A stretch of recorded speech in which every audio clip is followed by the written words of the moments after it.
Hello y'all, welcome back to another video.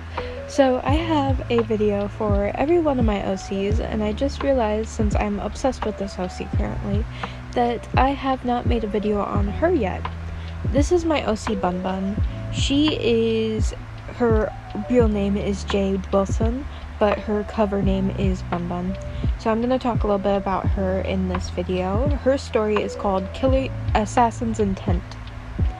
And basically, I will read you the description that I have made for her, and then I'm going to talk about her creative process and just what led me to her as an OC, and in the more recent times, what she has become, because I think that's interesting. Bun Bun was a trained assassin, the perfect tool. Her family came from a long line of yandere women, all trained assassins. It's the family's pride. However, Bun Bun hated it. As a child, she was trained by her mother, forced to take a life early to desensitize her. Now she's 23. She's known as the most ruthless killer in the family history. But Bun Bun has been mentally exhausted. People-pleasing and acting like a doll. She's not. She feels deeply ashamed about the blood on her hands. Will she ever be able to escape her family, or will she die trying? Sorry, I need to reword a lot of that for her description. But yeah, that's her. Now, Bun Bun to me is a very interesting character, and I hold her very deeply in my emotional sense, because in a lot of ways her personality, specifically her numbness, is what I kind of feel in my day-to-day. I know with a lot of my characters I try and put aspects of myself into them, and if I were to put anything and say anything about Bun Bun specifically, it's that her emotional feeling and her emotionlessness is what I feel in a kind of tamer sense. Bun Bun's emotional dynamic, and I really try and play into this when I am drawing her specifically, is the tiredness that you get from being a people pleaser constantly. Being told you act a certain way, behave a certain way, gets exhausting. And you just start to feel emotionally numb after a while, especially when you constantly have to put on this mask of being somebody who you're not. In YouTube sense, I am a very energetic and all over the place chaotic person. For other people in my life, I am the perfect Christian daughter, specifically for my grandma. Throughout my whole life, I've had to put masks, and when I was still talking to my father, I remember having a conversation with my mom saying, I don't like going over there because I don't know what he wants me to be. I don't know what he wants me to act like. And after a while, I learned that he wanted me to play the part of a innocent, perfect Christian daughter, which I am not. I am pagan, and I am proud to say that I am pagan. But I've always, when meeting people, I've always tried to put on a mask and pretend to be something I'm not, to the point where sometimes I sit back and I think, what really is my personality? Where do I end, and where does a fake personality really take shape? And it's definitely something I struggle with.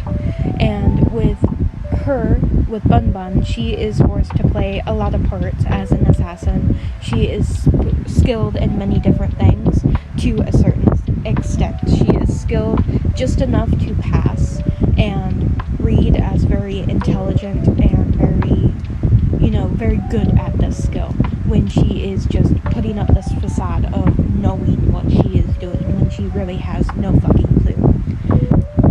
On the outside, and to everybody else, she is perceived as heartless and emotionless, and that she is unfeeling and ruthless. But in her own headspace, in a lot of her old artwork,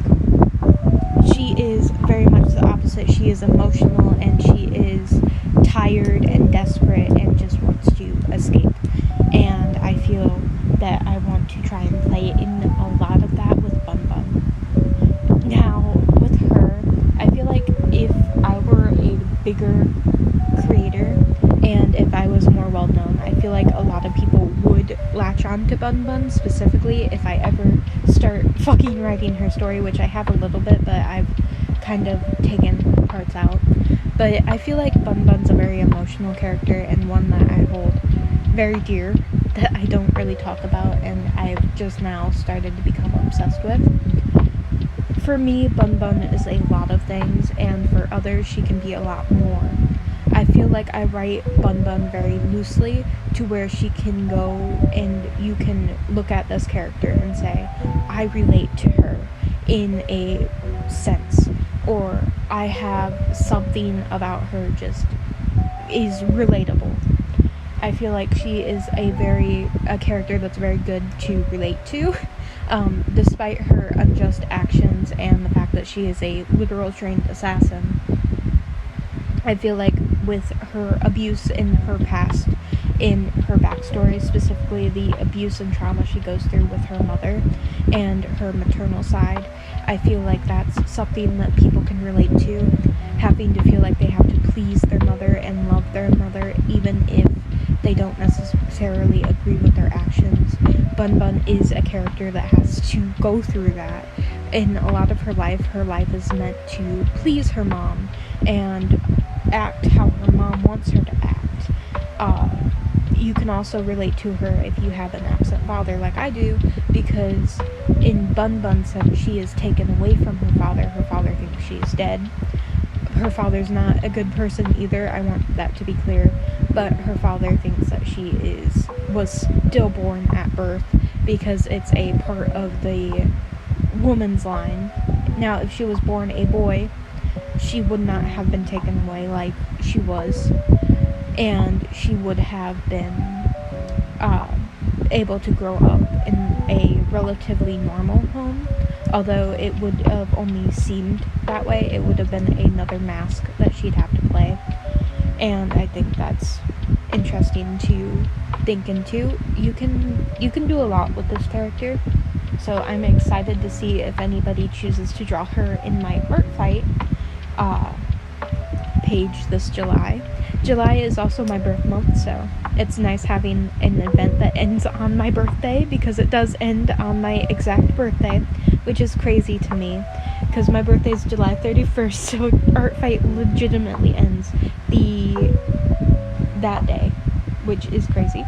Sometimes apparently it goes more because of tech issues, but nonetheless. Now, for Bun Bun, she started off, if you know my TikTok and you scroll back, she started off based off of an LPS character, my Littlest Pet Shop character, that I had. Wild. And then she kind of started turning into more as she grew with me, and I started developing more of a story around her, and eventually she became into what she is now and what I want her to be now, which is definitely something I love about OCs. They definitely grow with you, and I just find that very interesting. Now, a lot of her inspirations, and I think people will be able to tell from her description, she has become a better version of Yandere-chan from Yandere Simulator. I know a lot of people have rewrites for Yandere Simulator, and I was only in the fandom for one specific voice actor, and that was Michaela Loss. That was the only reason I stayed around for as long as I did, and when she dipped out, I dipped out, because I'm not staying to support like a dev. I never bought anything. If anything, I was more consuming of the content online. I'm too poor to buy the game anyway, like I would now. I would not. But Bun Bun has kind of became what I would have assumed for Yandere Simulator, and you can tell in her story in how I'm rewriting her, that Bun Bun is based off of the Ayano Aishi and the Aishi family. I hope I'm saying that name right. I've heard it so many times. I think I am, but I'm not sure. But she's basically that.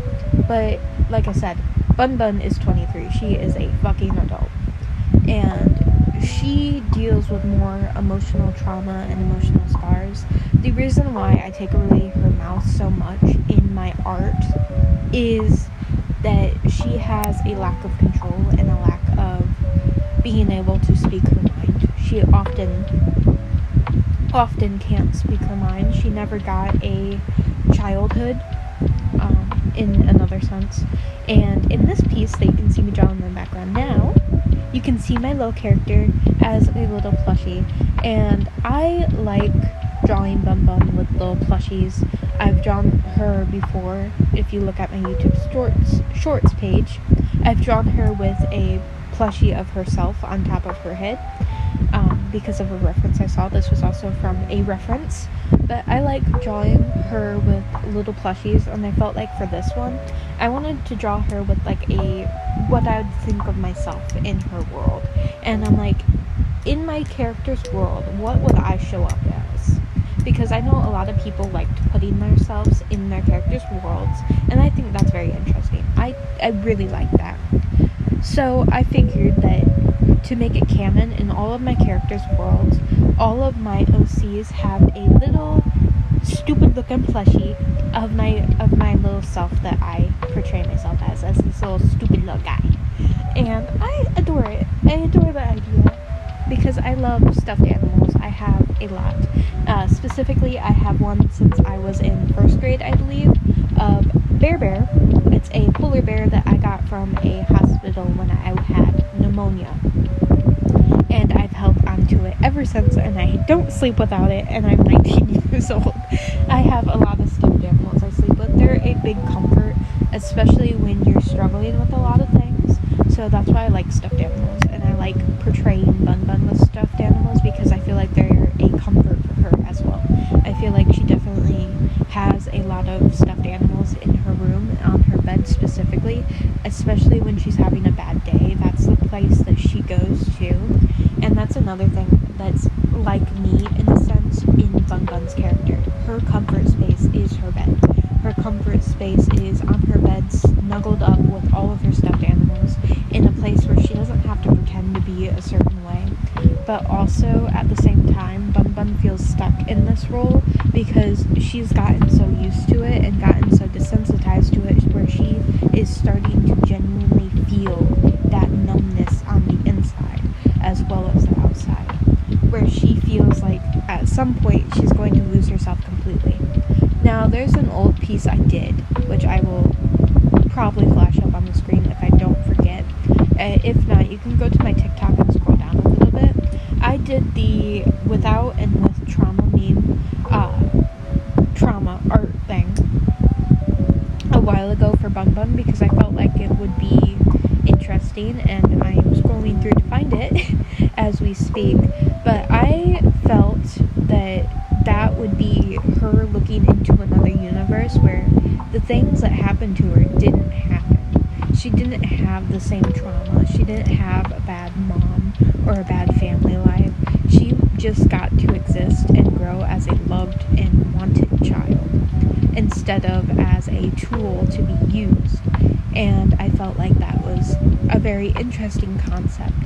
So in it, on Bun Bun's side of things, I put in some text, and I feel like she'd be very jealous of this other version of herself, and it's her, she's kind of reaching out, and there's another in like a corner area, and then her in the other side, standing there kind of looking emotionless, but she has tears in her eyes kind of forming, and it says, why? What did I do for my life to end up this way?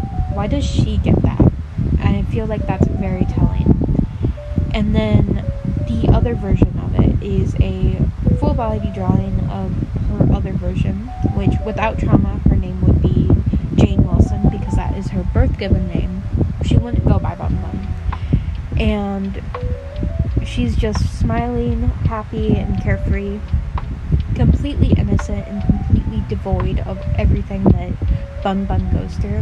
This was around the time that I started hearing the conversation of, it's really weird to think that some people out there go through shit without knowing any sort of anxieties or depression or stuff like that. I personally think that is good for them, but those people are very interesting to me because I'm like, how? Tell me your secrets, please, because I am a anxiety mess. I am a ball of anxiety. And I had music playing in my ears, so I forgot to talk. I can't talk with music in my ears. But I feel like, in a lot of the sense, Bunny is a lot. Her character is a lot. She's not necessarily one thing. Anybody can look at this character and write many headcanons about her, and I wouldn't deny any of them. Unless they're, like, genuinely horrible. Please leave my baby alone. But to me, Bunny is a Bun Bun. I keep calling her Bunny. Bun Bun is... She is a very psychological OC. I have always been, like, really obsessed with psychology, especially when it comes to childhood trauma and development and stuff like that. It's just always been an interest of mine, I guess, as somebody who has a lot of issues, specifically with abandonment and other things that I don't really want to talk about online. I feel like she's very interesting, and I genuinely fucking adore this character. I will, at some point, this will be a Wattpad story, and y'all need to keep me on this. Y'all need to keep me into this, please, because I've said this so many times that I want this story to happen. But on Wattpad, it's going to be called Assassin's Intent. The story tags, obviously English, fiction, horror, gore, murder, psychological, social themes of abuse and trauma, growth and self-discovery, action and thriller, assassin and apology, crime, psychological. And then the tags I got is an abusive relationship, assassin, dark topics, and family problems. So, quite literally, she is an interesting character. Her family is very interesting too. I need to dive more into the lore of her and her family, specifically with the themes of it. I feel like with Bun Bun, she's a very important character because not everybody talks, to my knowledge, everybody talks about abuse when it comes to fathers and the abuse that they put their children under. And I rarely in my day-to-day hear people talking about the struggles with their maternal relationships. And I feel like in a lot of my OCs, they do struggle with the maternal side of things, as I have in the past, and I still do, with my own maternal figure. I'm gonna leave that at that. But with Nanashi, her mom is somebody who does bad things and ignores her and pushes her to the side and genuinely says that she hates her daughter. But her mom also, in that, struggles because she does like her daughter. She does want to be close with her daughter, but she doesn't show it. With Kai Orchard, my male OC, his mother is a victim as well. She is a victim of abuse in her relationship with her husband, but she also takes that out on her kids, and she is a bystander to a lot of the abuse that they are put through, of Kai and Mai, emotionally and physically. and she doesn't speak up on that, and that's where you got Kai. He says he loves his mom, because of course he does, but he also comes to understand that that's not how you treat your child if you actually care about them. And I do plan for those two to have redeemable mother figures, where it comes to a point where their moms they come to them and say, hey, I'm sorry for this, and it's make-upable. Specifically when I'm talking about Comfort Zone and Kai Orchard, my male OC. But Nanashi doesn't get that because her mother is deceased. She will not get that. She doesn't get that closure. She has to live with that, and she also will have to live with finding that her mom did, in fact, love her, but her mom was so out of it that she just couldn't, and I feel like that's definitely a problem there. But with Bun Bun, it's completely opposite, because her mother is irredeemable. Her mother doesn't get redeemed. Her mother is not redeemable. I feel like her mother's kind of like Ryoba Aishi. A lot of people love Ryoba, especially in the Yandere Simulator community, but they ignore a lot of the facts, and one of the facts being that Ryoba SA'd her husband.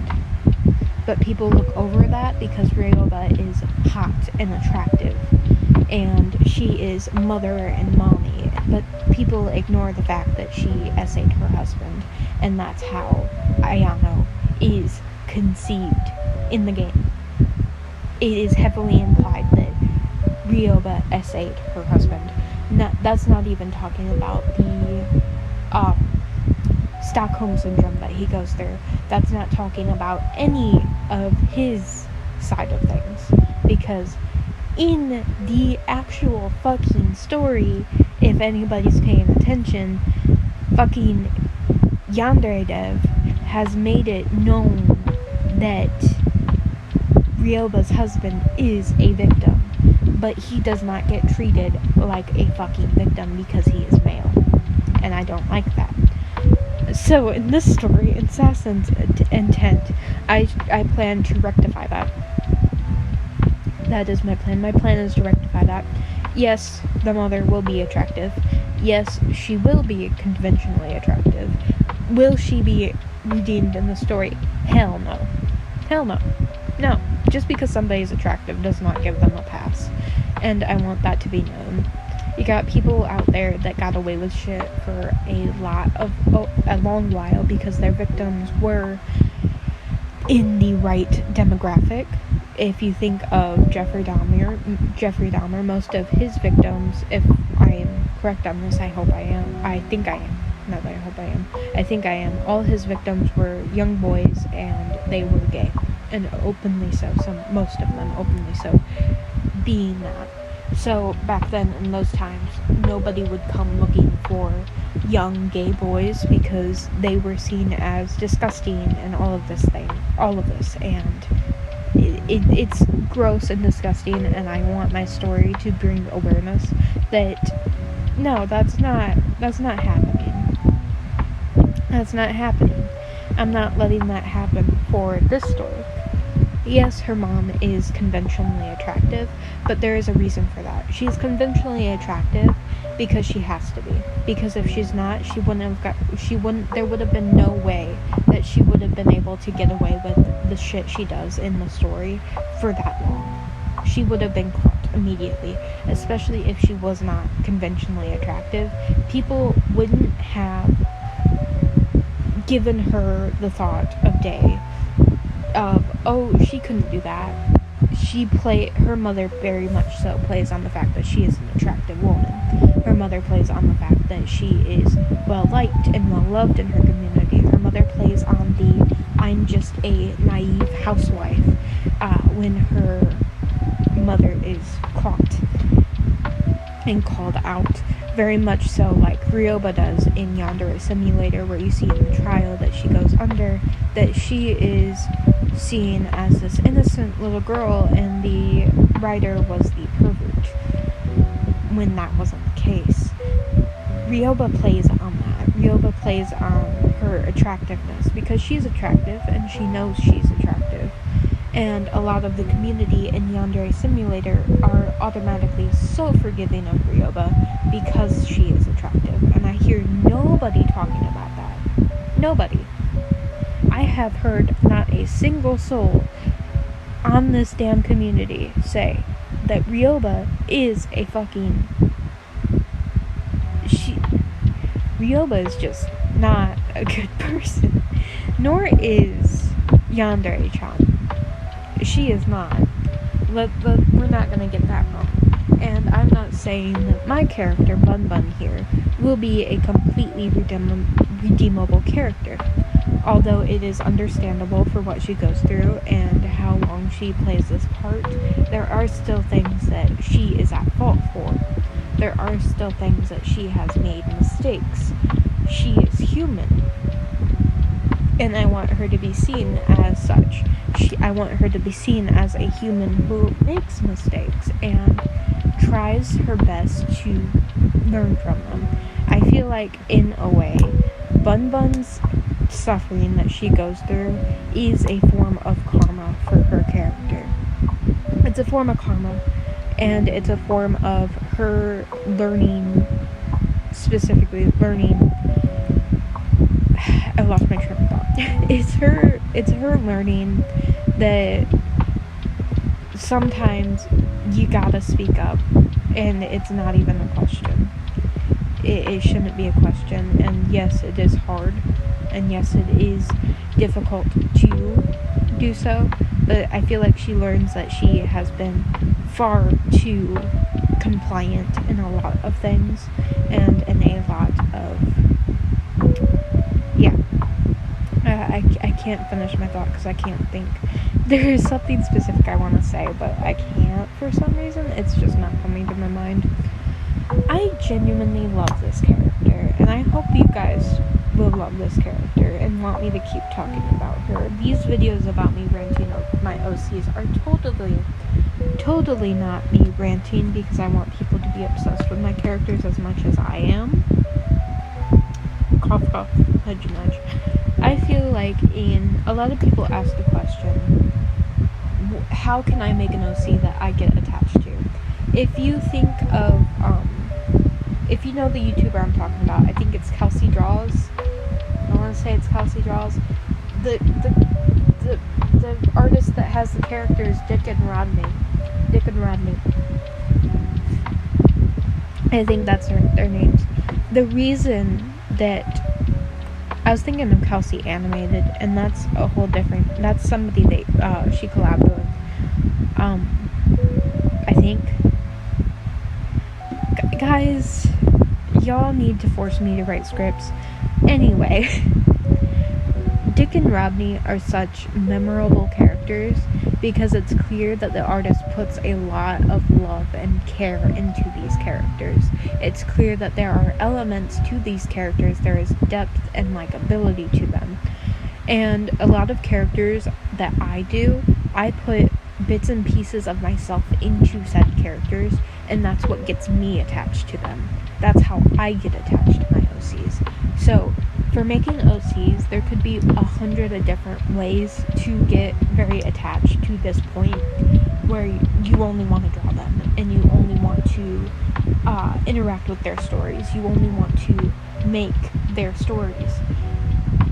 Getting so attached to them to that point can happen in so many different ways.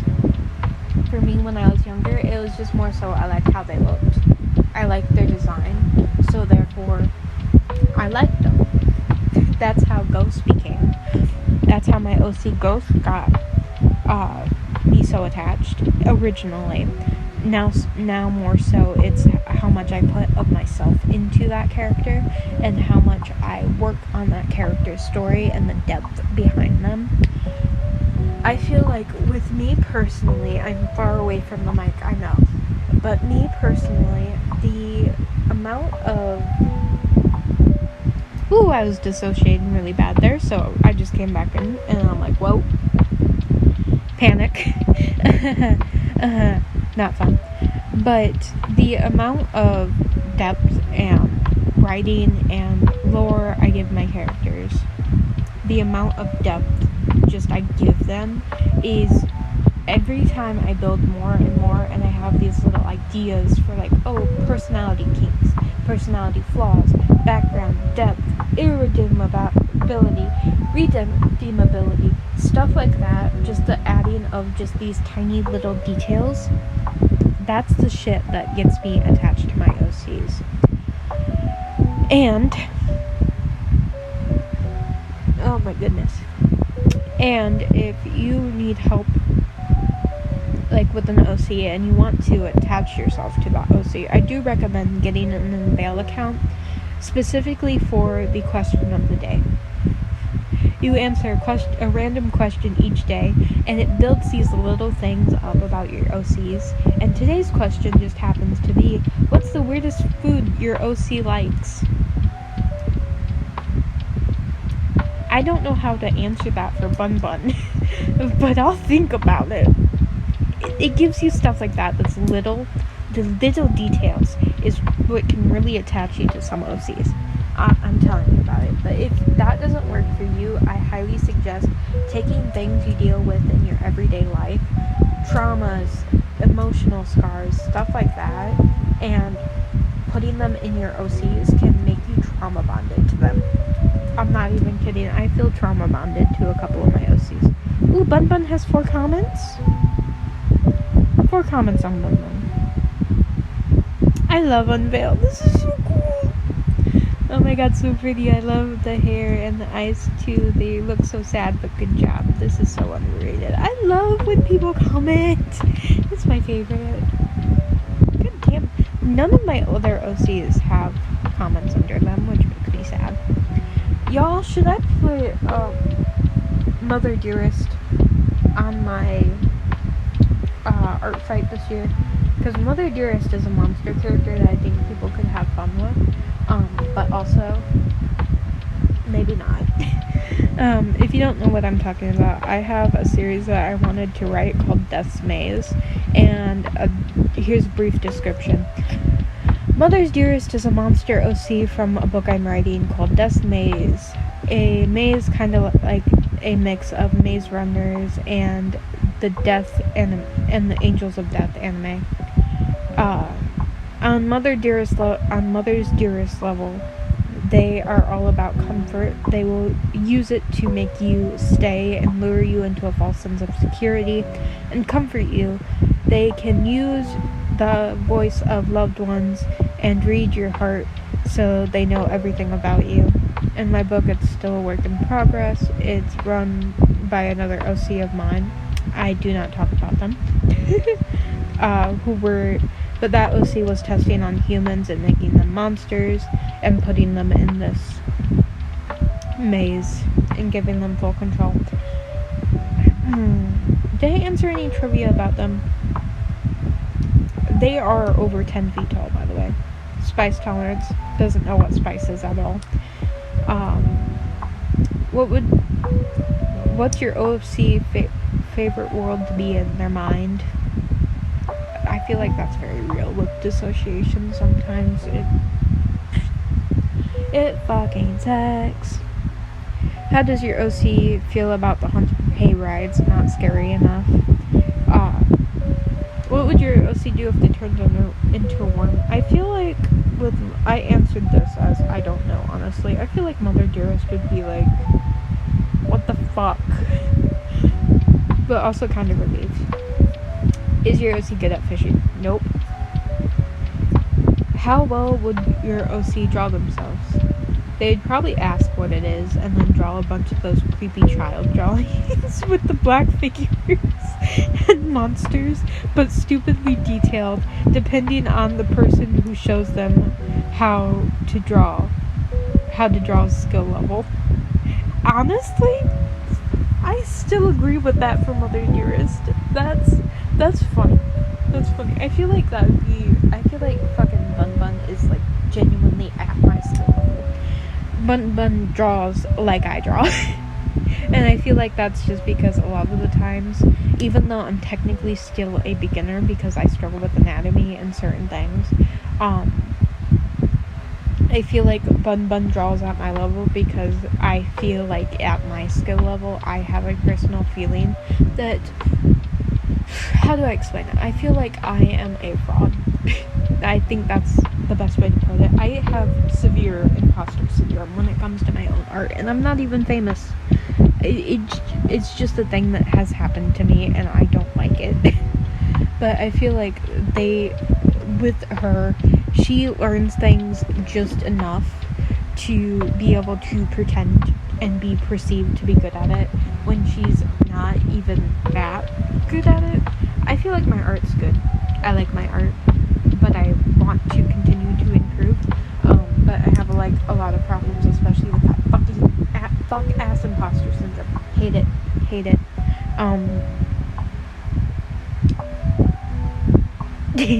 Sorry, I'm reading I get sidetracked again.